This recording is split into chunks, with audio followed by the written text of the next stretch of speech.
sinal.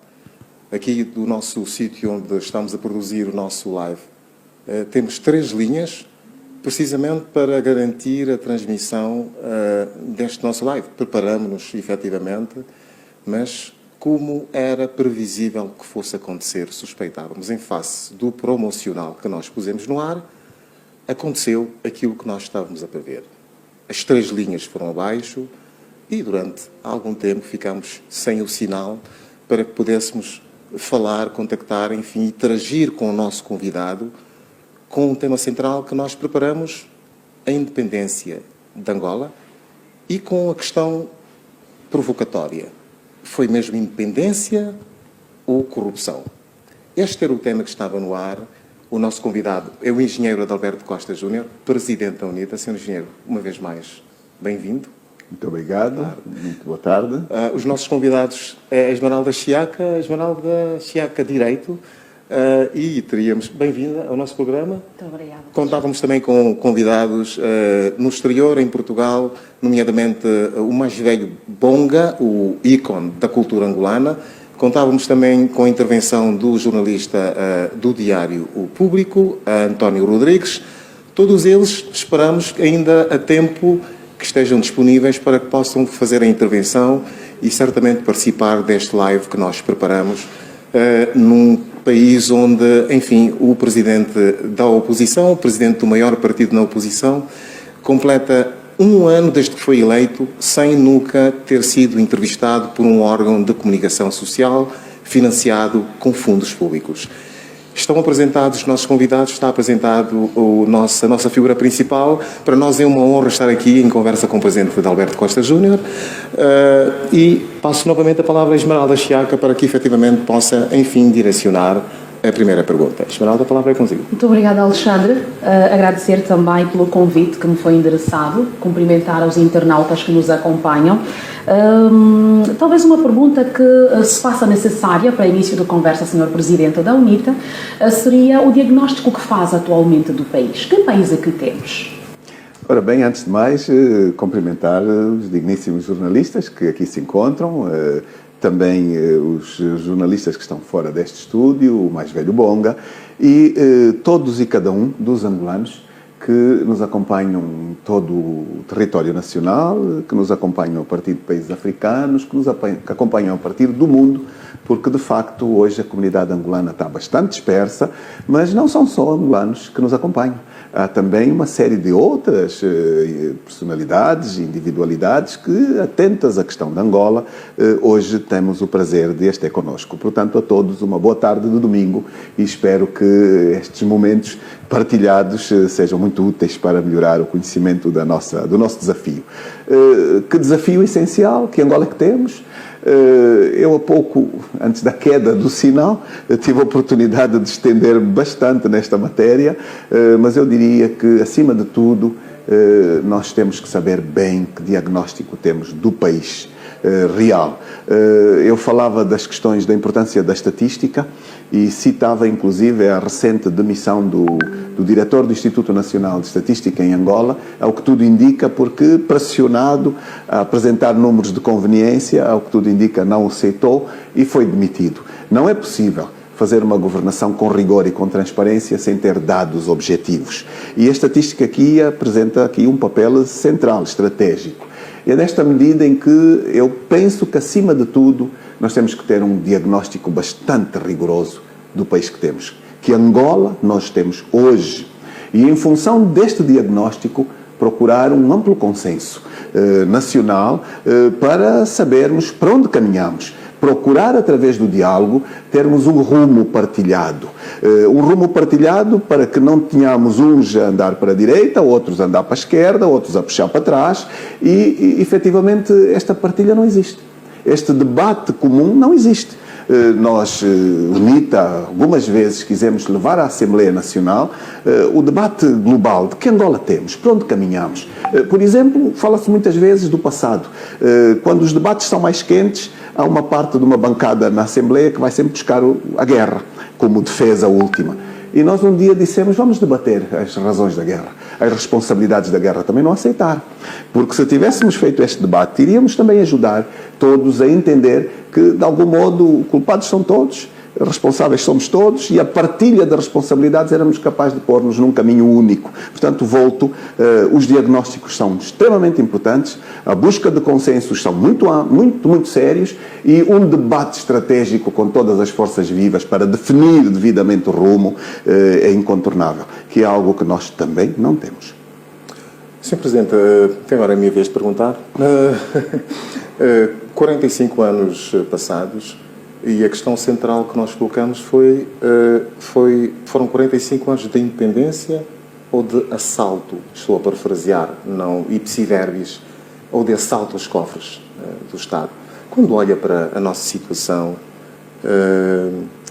e pelo sistema que nós tivemos de partido único, inevitavelmente ele conduziria aos assaltos aos cofres do Estado. O que é que lhe diz? Com que cara é que vê Angola, enfim, 45 anos depois de tudo que aconteceu, que nós vivemos agora? Estamos a pagar as consequências sem hospitais, sem escolas e etc. De facto, este nosso país testemunha de um percurso bastante pesado, direi mesmo. 45 anos por fases bastante rigorosas, se nós quisermos dividi-las até não por espaços muito amplos, dizer que o sonho de uma independência, de muito curto espaço de tempo de sonho, seguido de uma guerra civil. Muito má, muito negativa, uma guerra civil com responsabilidades também. Mais uma vez eu dizia, seria bom um dia podermos ter feito o debate das causas, das razões e das responsabilidades. Íamos partilhá-las todos. 18 anos depois, um momento de grande esperança.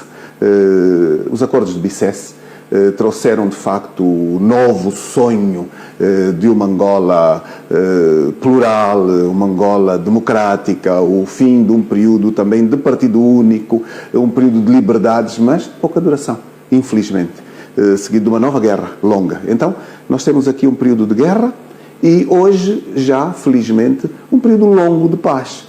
18 anos de paz não são poucos anos. E eu sou daqueles que afirma muitas vezes, felizmente fizemos esta paz, e tivemos no início e numa parte bastante substantiva destes anos de paz, muitas disponibilidades financeiras. E, portanto, nós hoje não podemos dar-nos ao luxo e a irresponsabilidade de atirar para a guerra as causas todas do diagnóstico extremamente desagradável que temos de um país onde os aspectos da pobreza são galopantes, aumentam todos os dias, de um país que não se soube construir, não construiu infraestruturas, apesar da quantidade extraordinária de reservas estratégicas que nós tivemos, e é possível sim voltar à sua pergunta e dizer que este país esteve ao assalto completamente. Quem fala de corrupção, e há quem diga não é corrupção, foi um roubo descarado às riquezas deste país. E, portanto, hoje temos uma população que partilha conhecimento efetivo. Hoje as pessoas já não são enganadas com facilidade. E é muito bom que assim seja. Mas também uma grande preocupação da minha parte. Nós estamos a esgotar as reservas todas. Não são só reservas financeiras, não são só reservas daquilo que são riquezas de subsolo. É também a nossa capacidade de resistir. O angolano hoje começa a mostrar que começa a perder algumas energias, começa a enfraquecer um pouco perante tanta expectativa. E eu há pouco cumprimentei os angolanos todos, que estão no país e que estão fora. Há de facto gerações de angolanos sofredores, com uma grande expectativa e que hoje claramente estão cansados de esperar. E é este o grande fenómeno das últimas semanas. A juventude, sempre irreverente, entendeu ocupar um espaço e protagonizar. E a juventude veio a público dizer: não aceitamos mais entregar a terceiros tudo o que é o destino das nossas vidas. E nós temos que tomar bem a consideração deste fenómeno. Todos nós. Os atores estratégicos em particular, e muito em particular, quem nos governa. que têm responsabilidades acrescidas. É importante que quem governa encontre uma capacidade de dialogar com esta ampla franja, que é maioritária no nosso país. Eu li ontem algumas estatísticas e dos 16 aos 24 anos, sabe que percentagem temos da população? 62% da população. Portanto, uma maioria extraordinária que perdeu medo, que está desempregada, está sem escola, está sem esperança, sofre muito, muito mesmo, está numa pobreza extrema e está a reivindicar direitos. E nós entendemos que temos que nos pôr do lado desta juventude. Neste aspecto, parece-nos que os poderes estatuídos não gostaram da nossa posição. Devíamos dizer que os jovens têm a razão em manifestar. Os jovens devem ser ouvidos. E nós reafirmamos, efetivamente, esta mensagem. Portanto, 45 anos depois, se me perguntar, o roubo foi só de ontem ou feita a transição da gestão do Estado, a mais recente, os roubos continuam? Indiscutivelmente, os roubos continuam. E nós temos detalhes destas questões, detalhes. O presidente da UNITA, que aqui vos fala, entendeu antecipar o Estado da Nação. E alguns dias antes do Sr. Presidente da República fazer a sua mensagem do Estado da Nação, nós fizemos uma conferência de imprensa plena de detalhes, de dados, de indicadores objetivos. Nós mandamos estudar 3 anos de contratação pública de João Lourenço. 3 anos. Fomos buscar todos os diários da República durante os 3 anos de governação. E o que é que nós descobrimos? Descobrimos coisas gravíssimas. Nós descobrimos que dos 139 instrutivos publicados em Diário da República, o Sr. Presidente autorizou todos aqueles, 107 não tinham sido feitos por contratos, por concursos públicos. 107 foram entregas diretas, contratação simplificada. O que é que significa? Significa que foram escolhidos as pessoas a quem foram entregues as obras do Estado.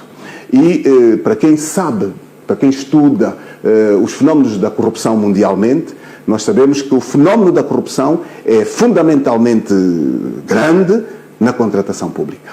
E, portanto, não é transparente não fazer concursos. Mas os outros 28, dos 107, fomos estudá-los, também não houve concursos. Acabaram por ludibriar efetivamente os observadores menos desatentos e não há efetivamente a transparência na contratação pública. Isto é um perigo a todos os níveis, fora outras incidências. Lamentavelmente, o Sr. Presidente passou à margem deste desafio que lhe deixamos. Não disse uma palavra sobre esta matéria. E chamou a atenção. Alguns das entregas diretas da contratação simplificada são superiores a $1.000 milhões. Portanto, vejam...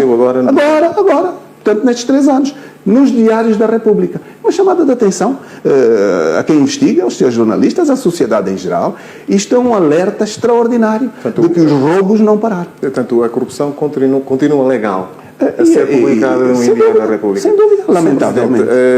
Eu vou tentar, enfim, fazer uma chamada de atenção. Na nossa produção, nós tínhamos conseguido trazer para...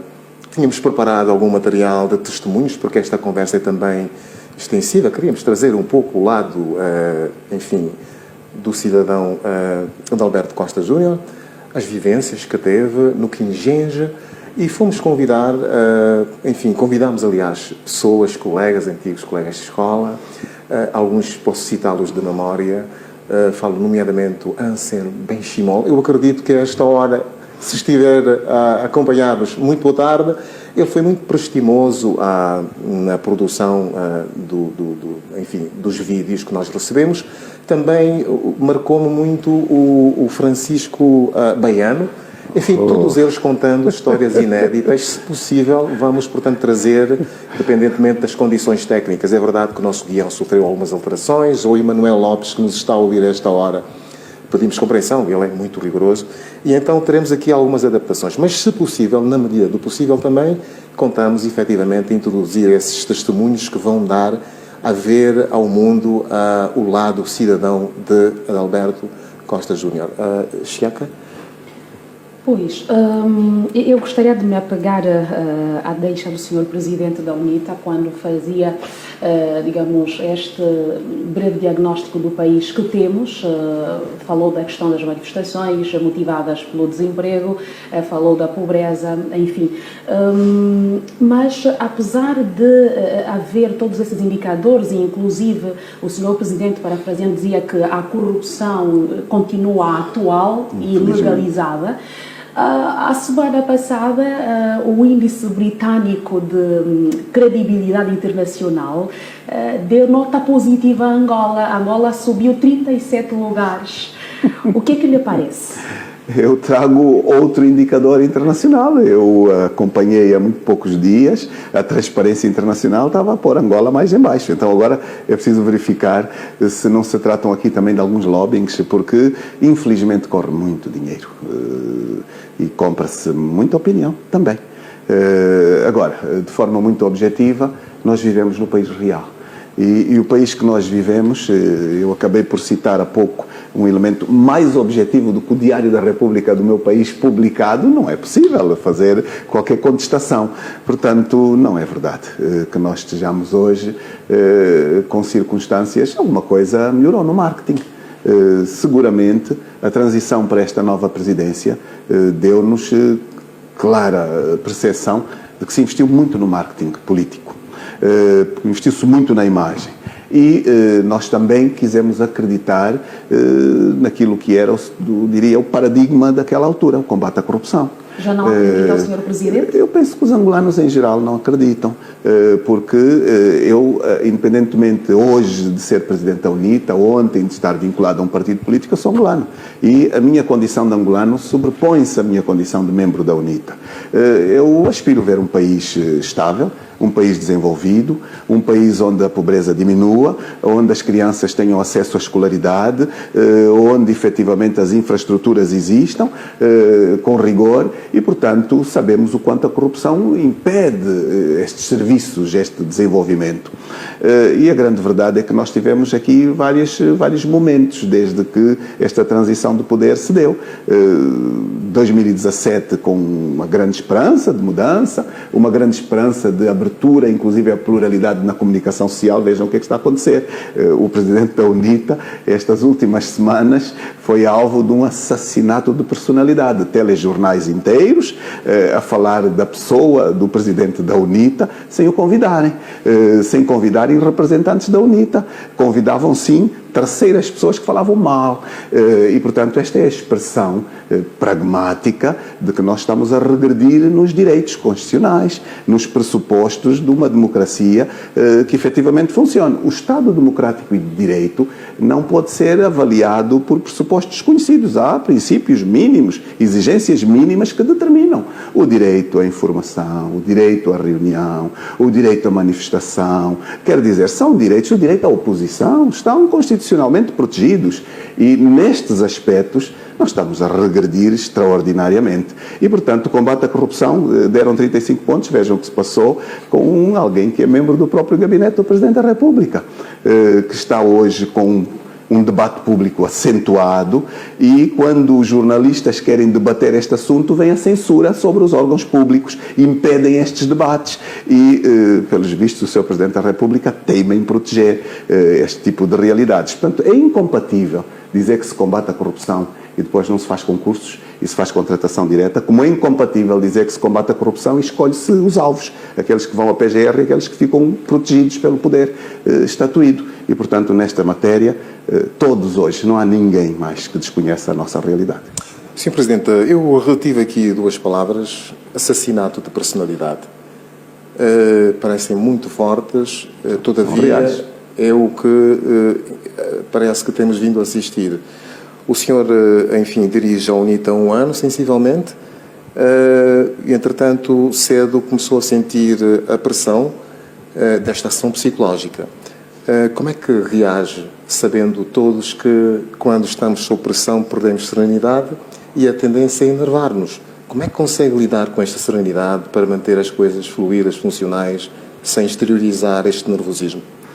Olha, na verdade, quem está hoje na vivência política, e no caso do Presidente da UNITA, vem-no fazendo há muitos anos. E eu gostava de ser surpreendido. mas habitualmente é difícil de ser surpreendido. Quando assumi estes desafios, conheço o regime e, portanto, não me surpreendeu de forma alguma alguns atos que marcaram, por exemplo, este ano. Eu tive a oportunidade de ter uma belíssima audiência com o Sr. Presidente da República, devo dizer. Em fevereiro tive uma audiência privada, não foi completamente sozinho, eu fiz-me acompanhar pelos 2 vice-presidentes e o Sr. Presidente estava acompanhado por 4 dos seus principais assessores. Foi uma conversa sem limites de horário, uma audiência muito boa, seguida depois de uma audiência individual. Pedi-lhe para uma conversa a 2 apenas e ela cedeu, foi muito bom. E eu fui absolutamente transparente em partilhar com o Sr. Presidente a nossa absoluta disponibilidade em trabalharmos em prol da constituição de alicerces estáveis para construirmos a Angola desenvolvida e moderna do amanhã. Em partilhar com o Sr. Presidente os desafios para termos essa Angola desenvolvida, porque hoje não temos pressupostos para isso, nem de perto nem de longe. A formatação do país que temos hoje não permite esta condição de termos uma economia pujante, de termos um país com direitos e liberdades. Não permite mesmo. Se nós não fizermos uma revisão da Constituição, se nós não fizermos uma reforma do Estado, se nós não tivermos efetivamente, no que diz respeito à economia, posições de uma transparência absoluta, do combate à corrupção de facto, nós não vamos longe. E a grande verdade é que a conversa foi excelente, mas depois os atos a seguir não confirmaram efetivamente a possibilidade de materializarmos esse caminho comum, porque mais do que partidos nós temos que abraçar soluções para o país que nós temos. Então, volto atrás para dizer que uma das questões que eu partilhei foi efetivamente o uso e abuso de algumas instituições públicas no combate contra a UNITA. E não é exclusiva, outros partidos também se queixam. Nós temos em todas as instituições do Estado Democrático check and balances para garantir o bom funcionamento da democracia. E as instituições check and balances são, por exemplo, o próprio Tribunal Constitucional. Por exemplo, a Comissão Nacional Eleitoral, por exemplo, a ERCA, que avalia as questões da imprensa. E quando estes check and balance não funcionam, as democracias não funcionam bem. E eu partilhei com o Sr. Presidente atos de compra de dirigentes da UNITA por parte dos serviços de inteligência. Nós temos um jornal que, sem contactar comigo, publicou em primeira página, muito recentemente, todo um plano maquiavélico, verdadeiramente monstruoso, inexistente nas democracias, de combate do presidente da UNITA, portanto, líder da oposição. A verdade é que, publicado este jornal, as semanas seguintes vieram confirmar que aqueles conteúdos estão em prática. E devia ser um alerta para quem nos governa. Como é que pensa defender-se? Desculpa? Como é que pensa defender-se? Eu não tenho que me defender, eu vou continuar a fazer a vida que eu sempre fiz. Tal como disse aqui, eu gostava de ser surpreendido. Eu não fui surpreendido. Eu estava à espera, de algum modo, que a atuação fosse esta. Porquê? Porque eu olho para trás. E foi esta a prática no passado. Embora nós possamos dizer, ok, houve um passado de guerra, de algum modo a guerra justificou o uso e abuso de algumas instituições, mais uma razão para eu olhar hoje e reprovar completamente os comportamentos que nós estamos a assistir, porque as instituições democráticas estão a desaparecer, e isso é muito mau para um país que pede investimento estrangeiro. As pessoas não se enganem, não é possível nós termos o combate a direitos constitucionais e depois querermos que os investidores estrangeiros venham para Angola. Não funciona, porque os investidores estão atentos. Eu li ainda ontem o Herald Tribune, um jornal extremamente importante inglês, e publicava as nossas manifestações, a violência, os mortos, e estas questões atentam claramente. Não adianta muito fazermos um grande esforço de recuperação económica, espero que seja genuíno, quando depois coartamos as liberdades. Não há desenvolvimento económico sem liberdade. Não existe mesmo, quer dizer, não nos andemos a enganar. Então, eu lido com isto com alguma tranquilidade. Diria, não tranquilidade passiva, não gostaria que fosse assim. Mas gostava de ser surpreendido de ver um cenário contrário. Sr. Presidente, Mas vamos sempre a tempo de mudar. Portanto, em relação à sua pergunta, por que é que estou a dizer estas questões? Eu estou a dizê-las para partilhar com quem nos ouve, para fazer diferente. porque eu sou daqueles que acredita na pessoa, acredita no homem. O homem é um ser inteligente, e um ser inteligente que tem que também ser um ser corajoso. É claramente inquestionável as más práticas que nós temos hoje, brutais. E olha, eu vou acrescentá-las. A UNITA, nas últimas semanas, foi alvo de algo inacreditável. O uso dos tribunais, o uso do sistema bancário. Nós temos contas bancárias absolutamente fechadas por ordens que vêm por conveniência, tudo de repente. Vai-me perguntar assim, está surpreendido? Não estou. Não estou. Porque é o Estado que temos, que precisa de melhorar a sua postura, e eu mesmo vou avaliando da possibilidade até de juntar todas estas ações e levá-las às nossas instituições judiciais.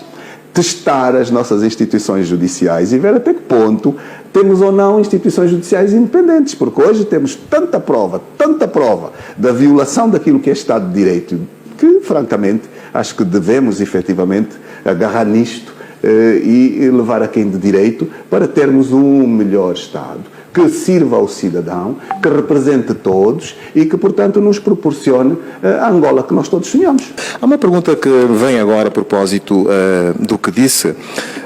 Falou das manifestações. Como é que o Presidente viu aquele cenário de linchamento em asta pública, praticamente, com um disparo de uma arma, enfim, creio, de fogo, e depois toda aquela polémica de levar o corpo para o hospital, a polícia dizer que não desconhecia esta ocorrência, esta morte. Num cenário, neste cocktail, neste ambiente que nós estamos a viver, em que parece que se usa a imprensa para mobilizar afetos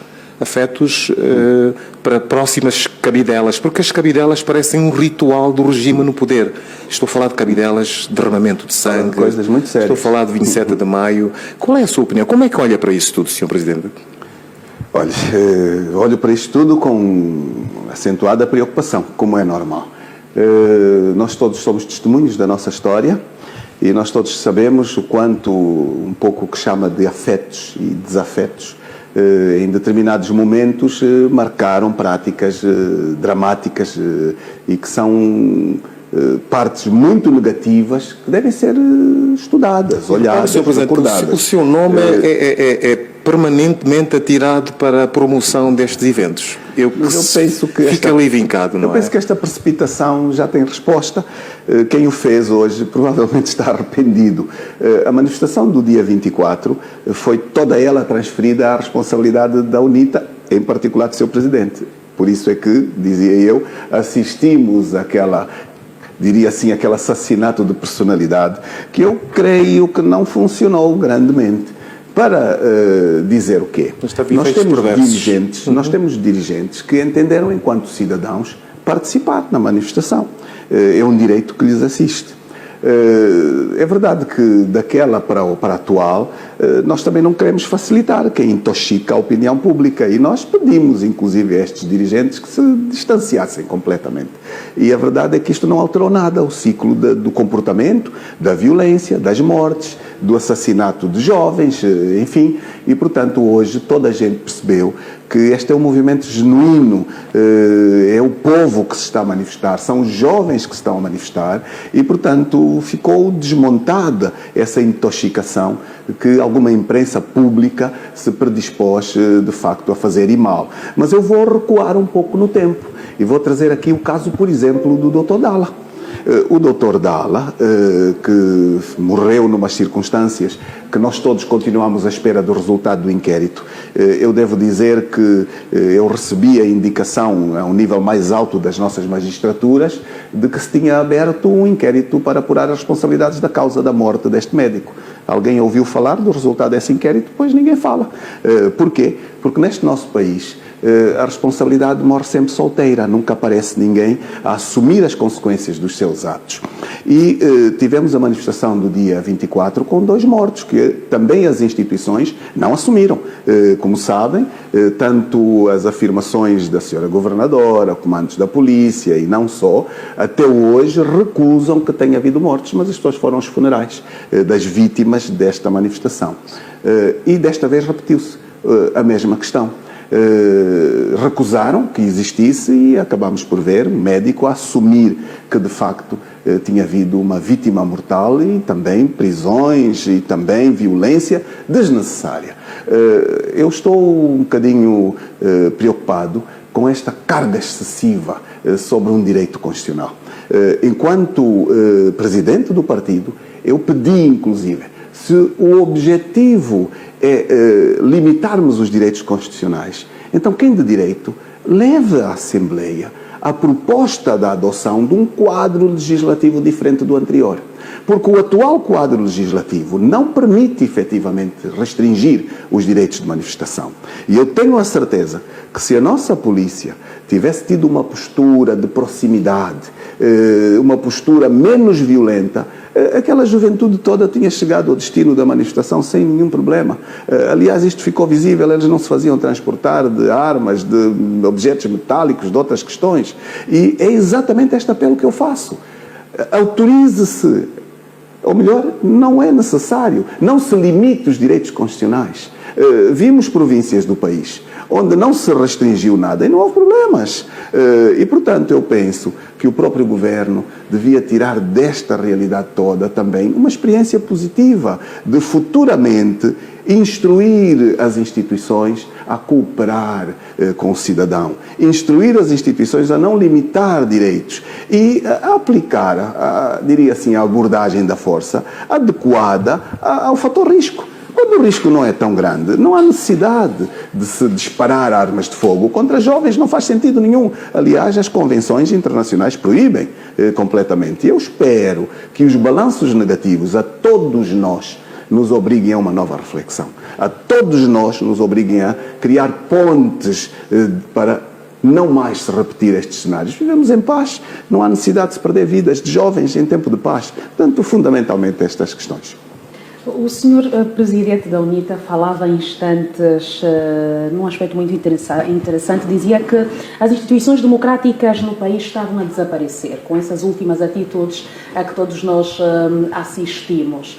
Mas, por outro lado, permita que faça este link. Muito bem. Há algum tempo vimos ouvindo sobre a alegada alergia da parte do presidente da UNITA em relação às vozes internas que eventualmente se vão levantando, digamos, avessas àquilo a que às vezes é o seu pensamento enquanto líder. O que é que tem a dizer em relação a isto? Fala-se mesmo numa pequena ditadura interna. Eu fiz uma entrevista aqui há umas semanas atrás numa rádio de Luanda e o jornalista perguntava-me, e eu sei porque é que perguntava, como a senhora jornalista também, é que nós lemos muita coisa publicada nas redes sociais e muita dela apócrifa, portanto, usando outro nome, anónima. E hoje diria assim, é um canal muito fértil que vou buscar a reflexão que fez o jornalista Solombi aqui, efetivamente, do risco de uma contaminação de mentalidades, porque há textos verdadeiramente perigosos a correr na internet. Textos que apelam ao tempo dos massacres de 92, textos que apelam ao período anterior da guerra, textos que falam dos maiores dramas, efetivamente, que o país conheceu e que foram sempre prenúncio para a eliminação de pessoas. E que é verdadeiramente perigoso. No que diz respeito a Adalberto Júnior, eu devo ser recordista de fake news neste nosso país. E eu chamo a atenção aqui a senhora jornalista de que nós, cidadãos, e nós, dirigentes, estamos cobertos da proteção do Estado. Como é que é possível o presidente da UNITA ter quase um fake news por dia, quase um vídeo por semana, quase uma montagem por dia, mas as nossas instituições, a PGR, os próprios serviços de inteligência, não apanham as origens destes atores? E eu acho que é uma preocupação que devem ter, porque eu devo exigir a proteção, efetivamente, deste tipo de atuação, porque em muitos casos ela põe em risco segurança, põe em risco o direito de proteção de imagem, põe em risco muita coisa. Então, o que eu dizia nesta rádio, sem me perder, foi: traga-me nomes, consciente também de uma realidade. Vamos lá ser objetivos. A UNITA é um partido político, tem programas aprovados nos seus congressos, fora dos congressos tem a Comissão Política, que tem uma reunião anual, tem um comitê permanente, que é um órgão executivo coletivo, aliás, deliberativo coletivo do partido. O presidente chefia estes órgãos, mas aqui a direção da UNITA é uma direção coletiva, com responsabilidade individual, dizia eu recentemente. Nós temos uma abertura muito grande, felizmente. Neste aspecto, a UNITA tem, em tempo de paz, 5 congressos realizados, com escolha absolutamente democrática das suas lideranças. Eu trabalhei com o partido para formatar a equipe que está hoje a interpretar as funções no partido. E olho que nesta equipe não olhei nem de perto nem de longe para apoiantes de campanhas que acabaram no Congresso. Não há campanhas aqui. E, portanto, enfim, é normal que às vezes aparece uma outra voz contra, mas eu não tenho esse tipo de instabilidades. Eu não sei se não tenho rigorosamente nada. Era só para fazer um link muito breve. Deve trazê-las todas. Sim, era para fazer um link muito breve. O Sr. Presidente dizia que gostaria de ter nomes, sem claro, dúvida. Para além destas páginas e notícias que surgem sem fontes identificadas. Muito bem. Mas recentemente, em conferência de imprensa, quando do anúncio da sua saída, a desvinculação do grupo parlamentar da UNITA, o deputado agora independente David Mendes fazia referência a uma espécie de censura, uma tendência que existe e que era imposta pelo Sr. Presidente Adalberto Costa Júnior, inclusive as intervenções que os deputados fizessem na Assembleia Nacional pudessem ter uma vista de olhos prévia, permita-me aqui o termo. É boa. Estas perguntas são positivas, porque elas ajudam a esclarecer o cidadão que nos acompanha.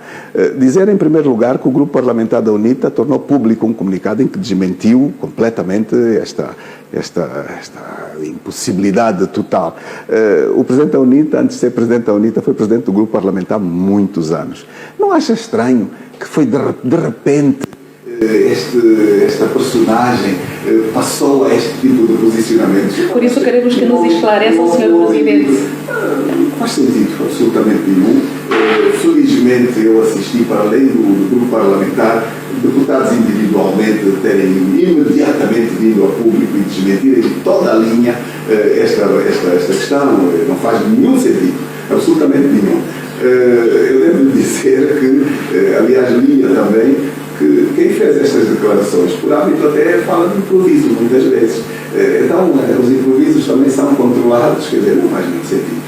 Aquilo que eu creio que toda a gente percebeu é que, em determinada altura, por alguma razão, alguns interesses ficaram alinhados num sentido distinto e, portanto, eu acho que, como bom democrata que sou, eu tenho que respeitar as opções que as pessoas fazem. Não há necessidade de virmos com intoxicações e outras questões. Reparei, inclusive, numa outra questão. De repente, este personagem ficou com escancaradas as televisões públicas. Não é estranho?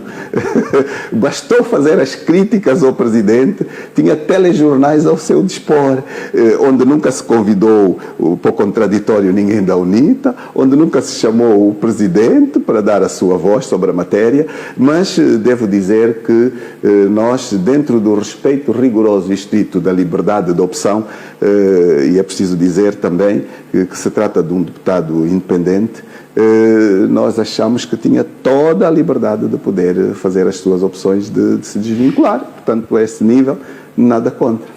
Sr. Presidente, como tínhamos falado, malgrado os problemas técnicos que enfrentamos logo no início, tendo embora recuperado, cá estamos, e ligados aos internautas, tínhamos ficado com a promessa de passarmos algumas perguntas colocadas pelos internautas. Temos aqui uma.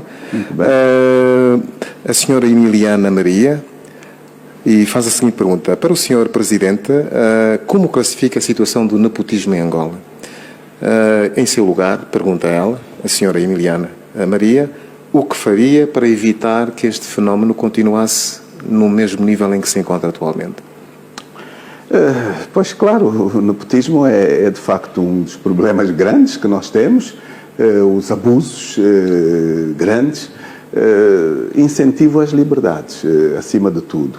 Eu penso que este é um problema da sociedade, no seu todo. Não é um problema dos partidos políticos apenas, é um problema de governação, é um problema da nossa educação comum. Nós temos uma sociedade que, infelizmente, saiu de uma longa guerra e, durante essa longa guerra, também foi educada ao medo. Não te metas, menino não fala política, fica no teu canto. E o que é que isto traz? Isto traz depois o excesso de protagonismo de quem toma decisões, de quem tem poder, de quem manda. E, de facto, o nepotismo é um efeito que vem por consequência, efetivamente, destas restrições das liberdades individuais, também de uma consciência livre, de cidadania. E, portanto, isto deve ser combatido por todas as instâncias, isto deve ser combatido no âmbito da sociedade, no âmbito da escola, no âmbito da família, na imprensa pública, que deve ser uma imprensa que incentiva as boas práticas, nas comunidades. E, portanto, este é um trabalho de nós todos. Não apenas um trabalho, mas também uma postura. Absolutamente um problema muito sério. E que, fundamentalmente, é exercido sobre quem? Sobre os sem voz, fundamentalmente. Este é o grande problema. Sobre os mais pobres, sobre os sem voz, os mais débeis, sobre as mulheres.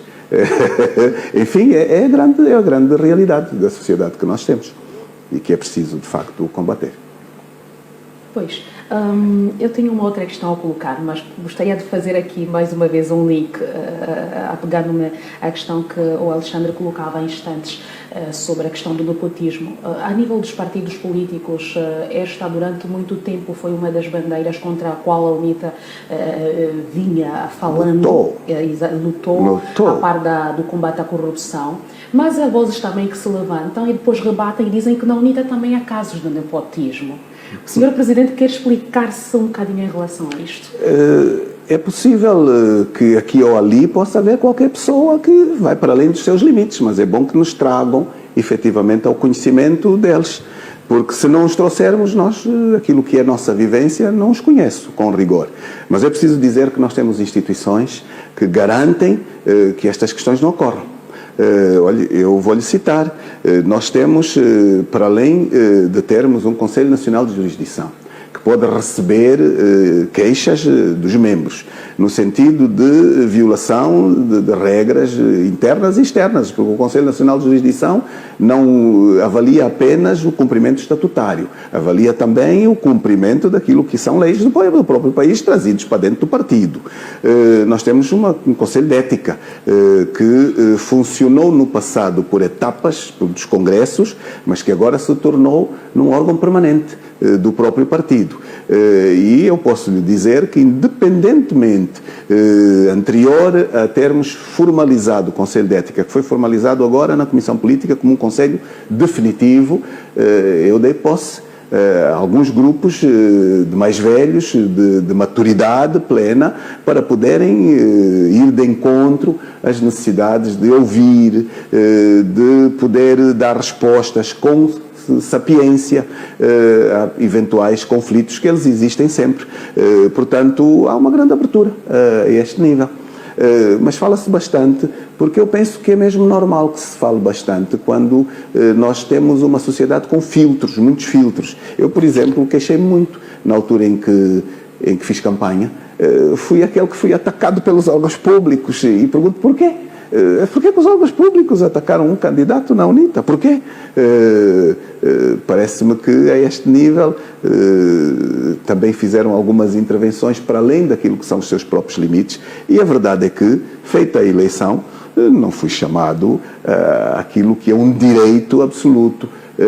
Olha, a semana passada, depois destas denúncias todas, fui contactado por um órgão estratégico nacional. Nós temos praticamente, agora temos 4. Temos as televisões, que são várias, quase 3, sob tutela do Estado. Temos a Rádio Nacional e outras rádios, e temos a parte escrita, a imprensa.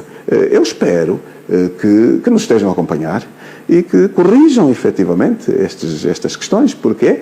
Porque é de uma comunicação aberta que nós também podemos fazer-nos conhecer, terminar um pouco com estas especulações ou confirmá-las, se for o caso disso, e, portanto, a esse nível não tenho conhecimento próximo, próprio, de atos desse género. Mais uma vez, tragam-nos os factos, nós não os conhecemos. Sr. Presidente, eu volto a falar das condições técnicas. Era suposto que tivéssemos aqui alguns depoimentos, alguns testemunhos de colegas seus, mas por causa da qualidade do sinal que temos, eventualmente não os introduziremos. Vamos provavelmente conseguir um ou outro, mas uma boa parte deles não vai passar. Lembra-me agora... É muita pena, porque há pouco falava de dois colegas do Liceu de Francisco Baiano, sem dúvida, pois, tempos muito particulares. O Ansel Benchimol falou de pormenores da sua vida em Portugal enquanto estudante universitário, não é? Mas o Benchimol é um amigo que também tem uma dimensão aqui de Benguela. Mas olha, ainda houve a Dona Paula, acho que é sua madrinha, com quem conversámos, e ela disse, corrigiu-me, disse, olha, eu não sou a senhora Paula, eu sou a mana do Adalberto. Enfim, houve histórias realmente, houve o Dom Viti, que também interveio, gostava de ter... Digníssimo arcebispo, e um amigo e um colega da minha mãe, fala. Mas que tem em comum com a minha mãe, comigo em particular, o facto de ser natural de Quingens. E também ilustre, o padre... a família. Exatamente, desculpa. O padre Abel Santos, que também fala... Todos eles concentram-se na abordagem sobre os seus pais. Os seus pais, devotos católicos, é isso que eles procuram declarar. Quando fazem um testemunho sobre eles, daí, estou a citar, Dom Vite diz que Adalberto Costa Júnior, não estou a bajular, não é? É de boa semente, são palavras dele. Portanto, passando este testemunho, que infelizmente não sei se a realização, a produção vai conseguir colocar, para nós ouvirmos de viva voz. Eu gostava de colocar uma outra pergunta, a Esmeralda, é do internauta. Ele pergunta, portanto, 4 anos de mandato, ou 5, e até 10, para quem está no poder, tem que ter um programa mínimo realista para que seja execuível. Se em 2022 fosse o Presidente, que prioridades à partida elegeria para executar minimamente e as pessoas perceberem, deixar história, fazer história, entrar para a história por um ato, por algo que conseguiu concretizar, ao lugar de pôr só a sonhar, as pessoas a sonharem porque depois vêm as frustrações, que é o que parece que está a acontecer recentemente, ou que está a acontecer atualmente. Na verdade, o país que nós temos hoje tem desafios acrescidos, infelizmente. Nós, tal como dizia há pouco, temos 18 anos de paz, mas 18 anos que, infelizmente, não construíram as infraestruturas ou a consolidação da sociedade como deveria ser expectável ter-se construído. Vai-me dizer, não se fez nada? Não, seguramente fez-se alguma coisa, mas fez-se muito menos do que se deveria ter feito perante as grandes disponibilidades, diria mesmo financeiras, e de oportunidades, inclusive, de formatação de um país inclusivo que nós tivemos depois da guerra. Os fatores da unidade nacional, da construção de uma pátria-mãe de nós todos, não foram, de facto, aproveitados com rigor. E se me perguntar, investir em que bases? Olha, acima de tudo, investir muito, mas muito mesmo, nessa acomodação do angolano na sua terra-mãe. Nós hoje temos um país que é um país de pertenças. Tem cartão de determinado partido, tem oportunidades de emprego, às vezes até de proteção, às vezes de falta dela, e isto é uma das questões mais negativas da Angola que nós temos. Sr. Presidente, só uma perguntinha, desculpe. Nós fomos todos vítimas de uma corrupção generalizada, em que todos tinham direito à divisa. Isto criou hábitos de consumo que fazem hoje a ordem, e as pessoas contestam em parte o Presidente João Lourenço porque já não têm acesso àquelas benesses que tinham no passado. O senhor correria o mesmo risco de ser contestado num dado momento por eventualmente voltar a colocar a vida. Hoje as pessoas fazem referência ao saco de arroz que custava, acho que era 3.000 kwanzas, a data em que Eduardo estava no poder.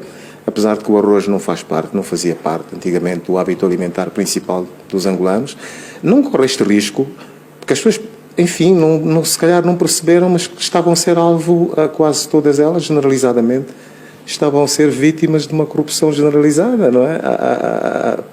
Havia preços que eram subsidiados pelo Estado. Como é que o senhor pensa que podem enfrentar todos esses vícios criados ao longo dos 45 anos? Eu não terminei há pouco a intervenção que vinha fazendo, mas redireciono para dizer que eu comecei por dizer que nós temos hoje um país com problemas acrescidos e que poderíamos ter resolvido uma boa parte deles, mas que não ficando resolvidos hoje, estamos com um cenário bastante complexo, com uma amplitude muito maior de desafios e sem disponibilidades extraordinárias como tivemos ontem. E, portanto, tenho bem consciência de que nós não temos, efetivamente, facilidades.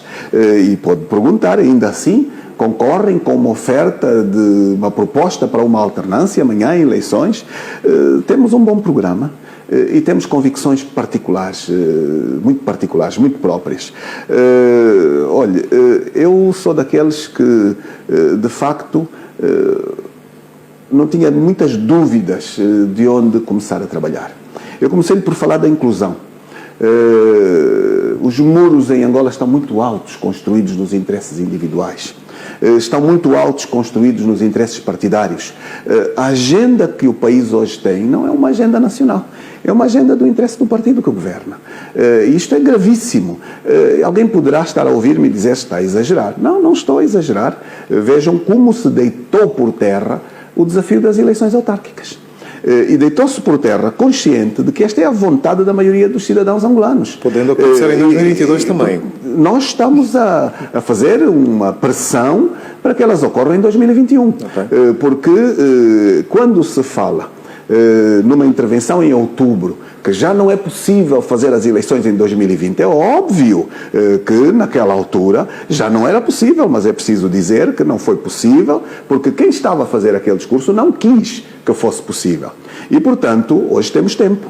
Eu só espero que nós não cheguemos a outubro de 2021 e a mesma pessoa, naquela altura, venha dizer já não podemos fazer as eleições em 2021. E, portanto, eu gostava de facto de propor aqui. A sociedade angolana espera deste governo um caminho a seguir, uma luz no fundo do túnel. E nós temos uma lei, a Lei de Institucionalização das Autarquias Locais, que está pronta há 3 anos, que foi votada na Generalidade há 1 ano e meio e que não é agendada. E não é agendada porque quem governa não quer, não deixa agendar. Não é por outra razão. E temos hoje, efetivamente, a Assembleia limitada nos seus atos à vontade política de quem governa este país. Então, a nossa proposta é conhecida. Façamos uma gestão de servir o cidadão. Andemos de encontro à vontade da maioria dos angolanos e, por que não, agendar a lei da institucionalização das autarquias em dezembro? Não tem nenhum limite, já que, para este mês, a agenda já está ultrapassada. Não aceitaram agendar este mês. Eu quero lhe dizer, sem dúvida, não tem rigorosamente nada que falte. Aprovemos a lei da institucionalização das autarquias e isto permite acabar com essa desculpa de mau pagador, infelizmente, é mesmo uma desculpa de mau pagador, de que não é possível convocar eleições sem o respaldo jurídico todo completo. Isto é uma coisa de mau pagador quando a mesma pessoa manda no partido, manda no governo e não permite o agendamento através do seu grupo parlamentar. O MPLA, se quiser, agenda quando bem entender, porque não tem mesmo nenhuma limitação. E é por causa destas questões que nós muitas vezes dizemos que é perverso a mesma pessoa ocupar essas 2 cadeiras. De manhã está a assinar como chefe do governo, à tarde está a assinar como presidente de um partido político, onde depois há vício de interesses e onde, infelizmente, por causa desta sobreposição, temos um país com uma agenda partidária, em vez de termos um país, efetivamente, com uma agenda nacional. Mas eu vou para a pergunta anterior. Investir na inclusão, investir profundamente na educação e na formação, como fatores de garantia de uma Angola da manhã. Mas é preciso coragem. Nós olhamos para os países à nossa volta, por exemplo, para uma África do Sul, e vamos ver a percentagem que o OGE tem neste país direcionada à educação. E não se compara connosco. É preciso coragem a este nível. Vamos, então, verificar também como é que se trata o homem angolano. Em que circunstâncias ele se encontra. Olha, eu por causa deste live, ontem, chamei uma pessoa amiga que trabalha numa organização que mais apoia o governo no âmbito de diagnósticos transversais sobre as populações do nosso país. E ele mandou-me alguns documentos extremamente importantes, estratégicos, que nos fala, que nos mostram, enfim, estudos muito profundos sobre as razões da pobreza, sobre as razões das mortes em vários setores e várias idades, sobre o peso das mães solteiras, sobre uma série de fatores nas nossas comunidades. E li, por exemplo, um estudo muito amplo sobre a questão das infraestruturas, do saneamento básico, por exemplo. E encontrei no saneamento básico uma das grandes causas do número elevadíssimo de mortes que temos neste nosso país, onde vinha neste estudo indicado que menos de 1% das águas residuais são tratadas no nosso país. E então o que é que acontece? 60% da população defeca ao ar livre. São dados objetivos deste estudo absolutamente rigoroso. Estamos a falar de um pinico a céu aberto, não é? Deve ser o maior do mundo. Estou a falar da nossa Angola.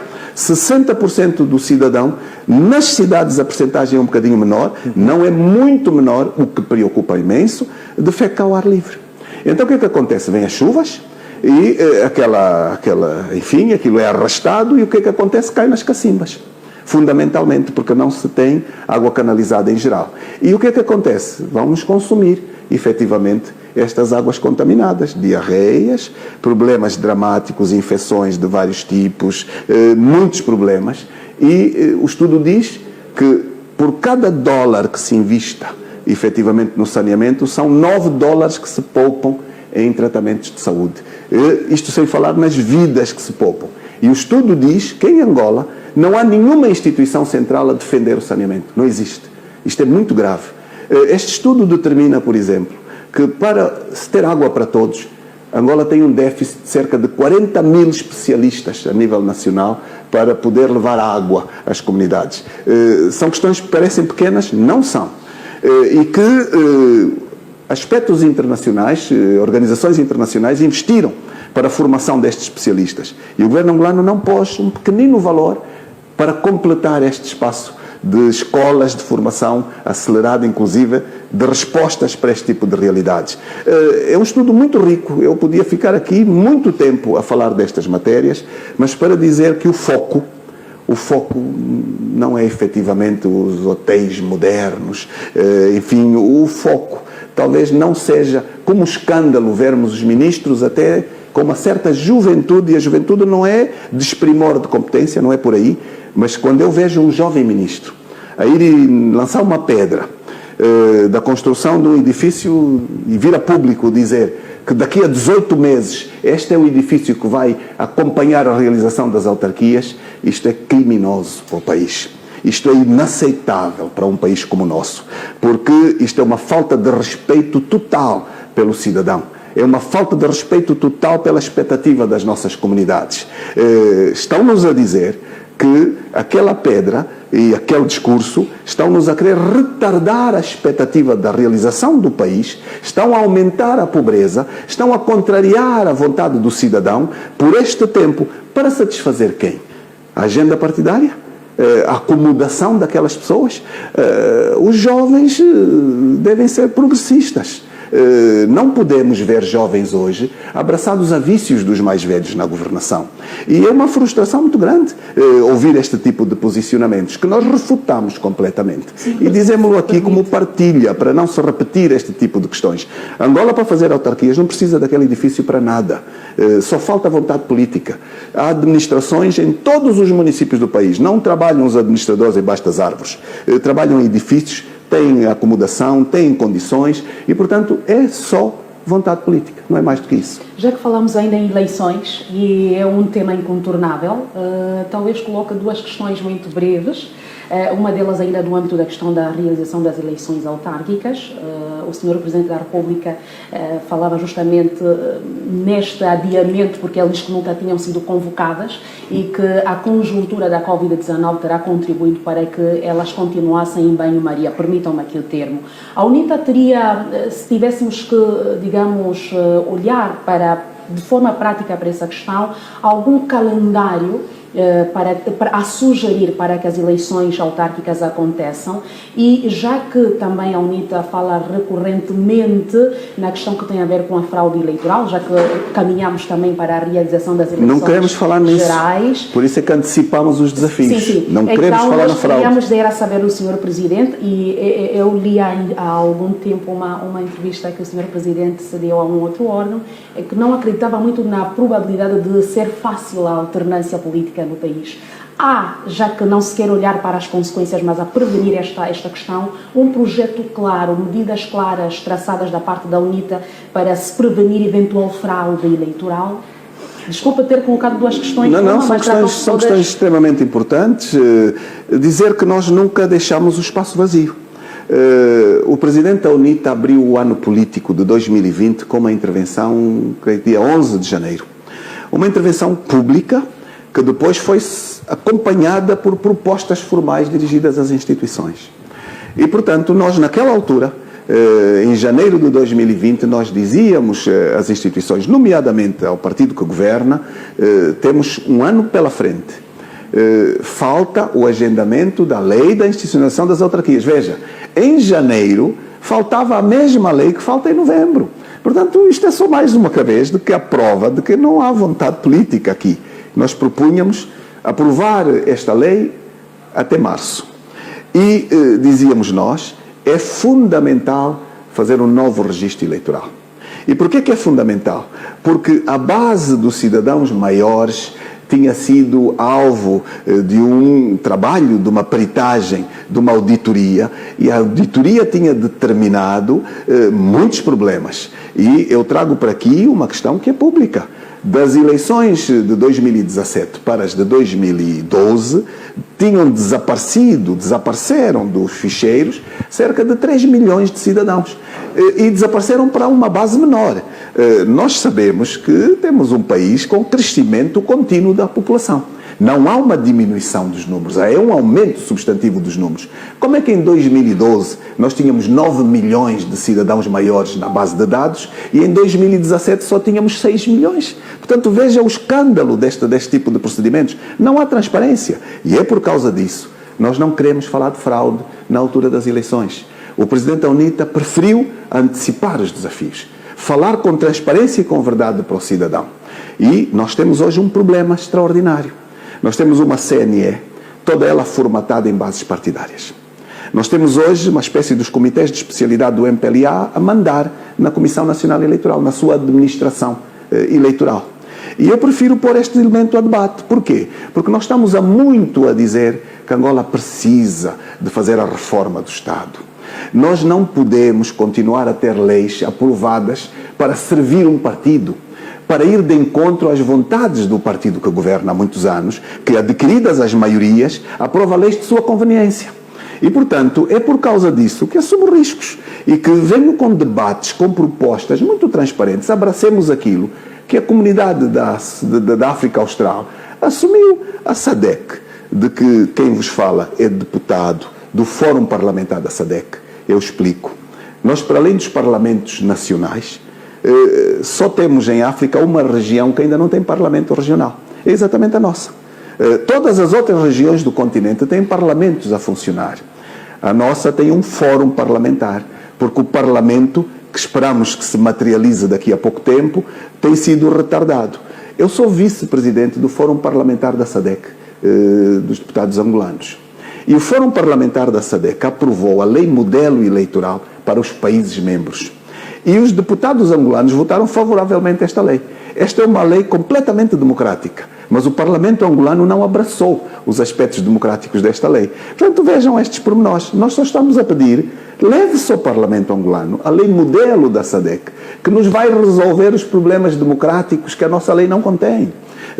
E por essa razão, antecipamos estes desafios.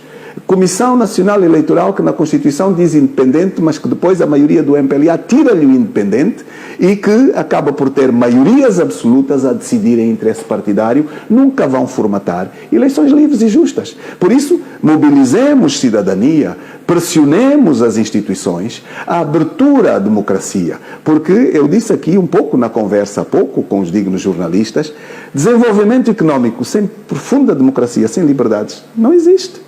É preciso termos coragem, é preciso vender valores para depois irmos colher a formatação de um país mais efetivo, mais intrínseco, mais desenvolvido, mais democrático, mais livre. E, portanto, é dentro destes conceitos que nós propomos, e quero lhe dizer que nós temos leis praticamente determinadas.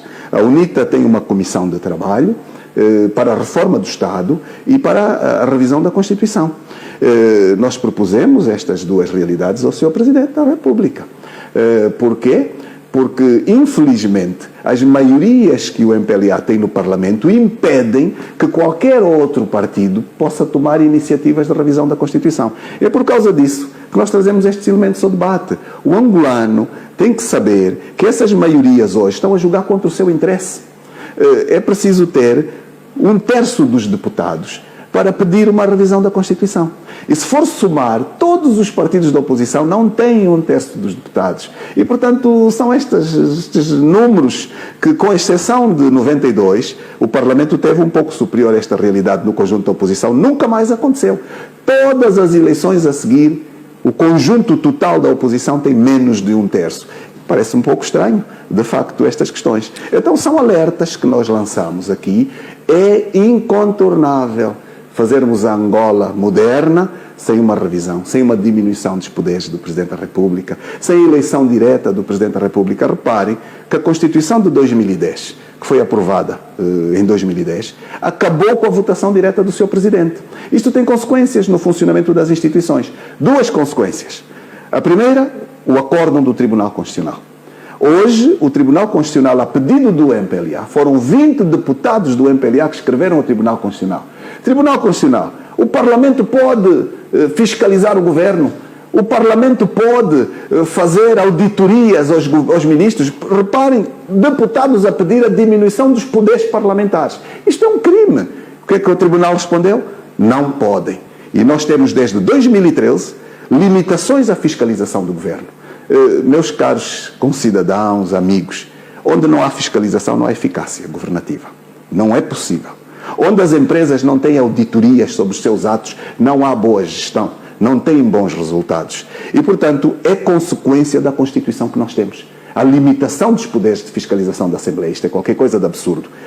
Agora, temos necessidade de retomar o outro elemento, a eleição direta do Sr. Presidente. Para quê? Para que o Sr. Presidente se sinta responsável para ir responder ao Parlamento. Para não ter poderes excepcionais que lhe libam, porque aquilo que existe hoje é, quando quisermos comissões parlamentares de inquérito, o Sr. Presidente tem que autorizar. Então, peraí. Então, nós estamos a fiscalizar a sua gestão. Ele tem que autorizar a fiscalização à sua própria gestão. Isto é um absurdo. Quer dizer, isto é brincar conosco, com toda a gente. Portanto, é preciso, de facto, coragem para mudar estes paradigmas. É tudo isso que inquieta os internautas, que vão colocando questões relacionadas com o potencial de fraude que pode acontecer. Eu estou recordado, e vou aqui citar alguns nomes para elevá-los, não ficamos indiferentes: o Ado Tandala, o Garcia Chaves António e o Lisandro Carvalho. Portanto, todos eles levantam esta preocupação da fraude em 2022, pelo que, numa altura em que há, inclusivamente no Tribunal Supremo, estão, creio, 3 contenciosos sobre o processo que conduziu Manico à presidência da CNE. Bom, eu iria mudar de assunto.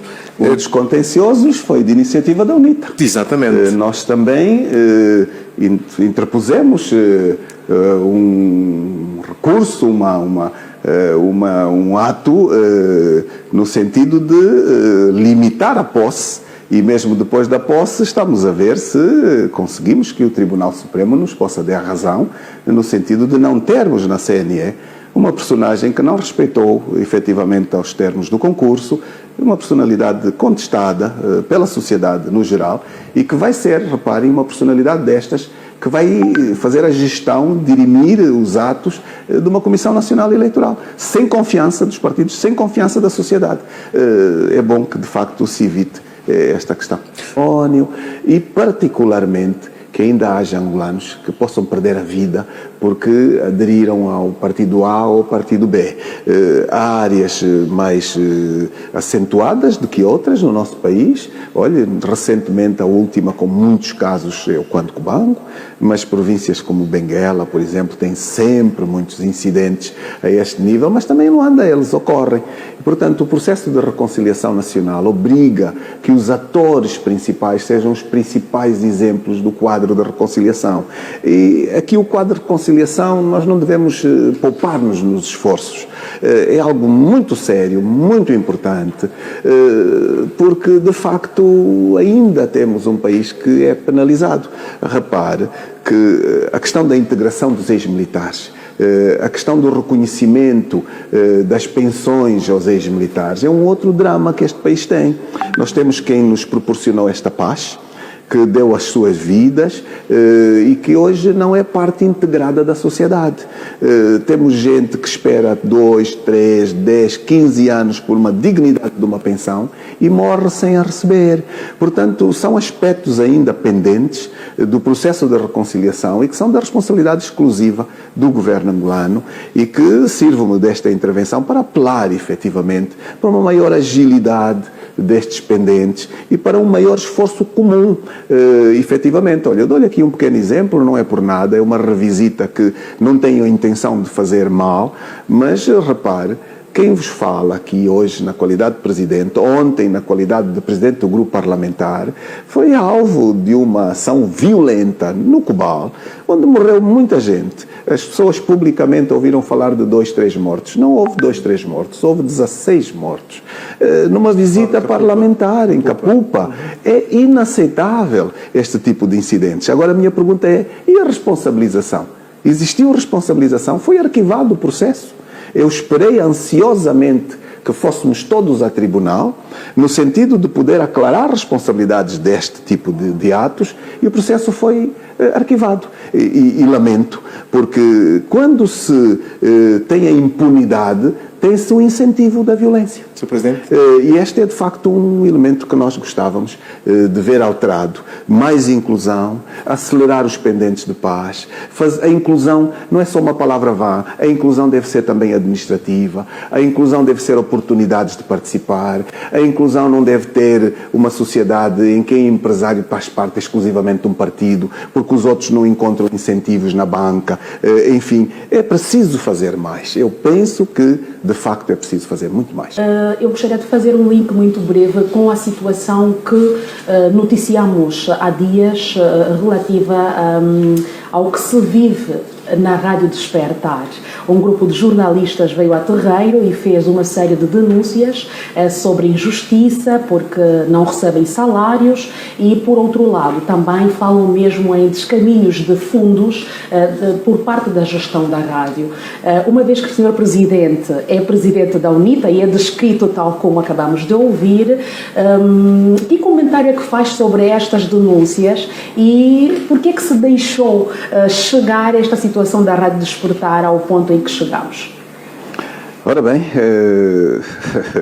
talvez não seja a pessoa ideal para responder a essa matéria. É comum as pessoas dizerem Rádio Despertar UNITA, mas o Presidente da UNITA não tem intervenção direta na gestão da rádio. Não pode ter, a lei não me permite em nenhuma circunstância. Eu devo dizer que eu tive no passado uma ligação com a rádio bastante forte, enquanto sociedade que geriu a rádio. A partir da altura em que eu assumi lugares no Parlamento e companhia, eu distanciei-me desta sociedade, mas eu conheço o desafio que está ali colocado. Eu devo dizer que é um desafio bastante grande. A Rádio Despertar que eu conheci era uma rádio que partiu com cerca de 16, 20 funcionários. E aquilo que eu conheço é que tem hoje 84. Inflacionou. bastante. Eu penso que esta inflação, perante os desafios atuais, está a trazer também alguns desafios de estabilidade administrativa. Aquilo que eu conheço é que há um programa de estabilização administrativa da rádio. E, portanto, não posso acrescentar muito mais, mas há administradores, há gestores que poderiam melhor responder a esta questão. Mas se eu utilizo esta questão agora trazida para a UNITA, dizer que Adalberto faz exatamente hoje um ano que ganhou o Congresso do Partido.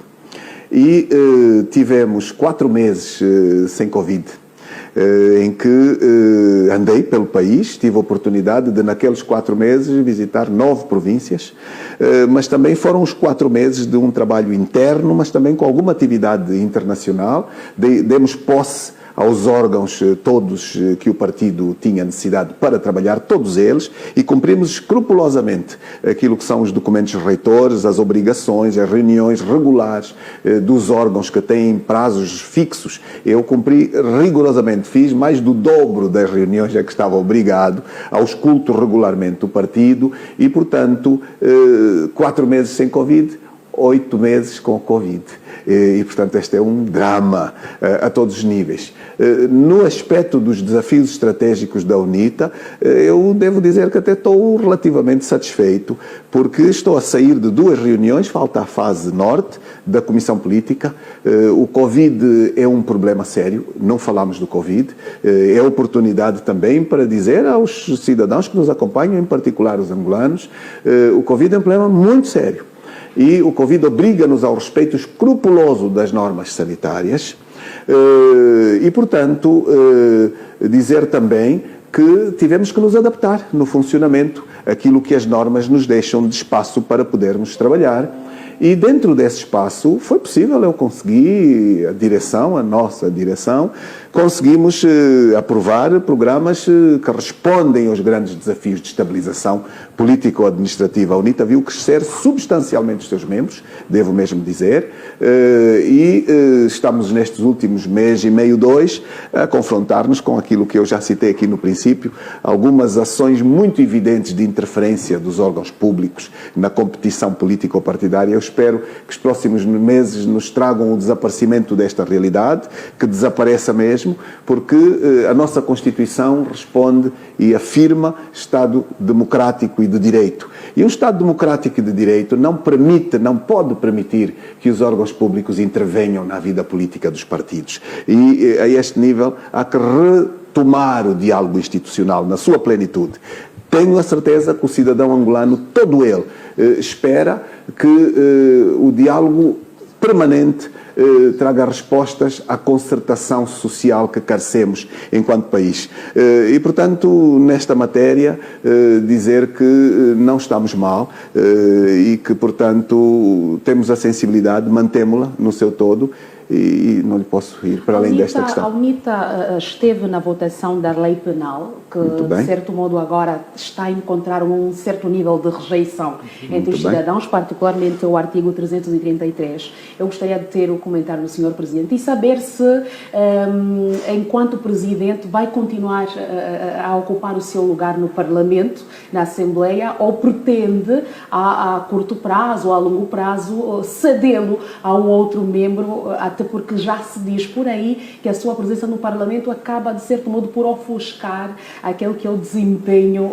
digamos, dos demais integrantes do grupo parlamentar. São 2 em uma, porque é tudo sobre a Assembleia Nacional. Permitam-me. Hábitos. Dizem que o hábito faz o monge. Portanto, quando não se tem um hábito, tem-se de facto a estranheza da inexistência dele. O presidente da UNITA não estava no Parlamento. E não esteve no Parlamento durante estes 18 anos de paz. Então isso criou o hábito de não o ver lá. Pois isto não é normal. É absolutamente anormal. E eu devo dizer que entendo profundamente e perfeitamente porque é que o presidente Samakuva não esteve nos primeiros anos no Parlamento.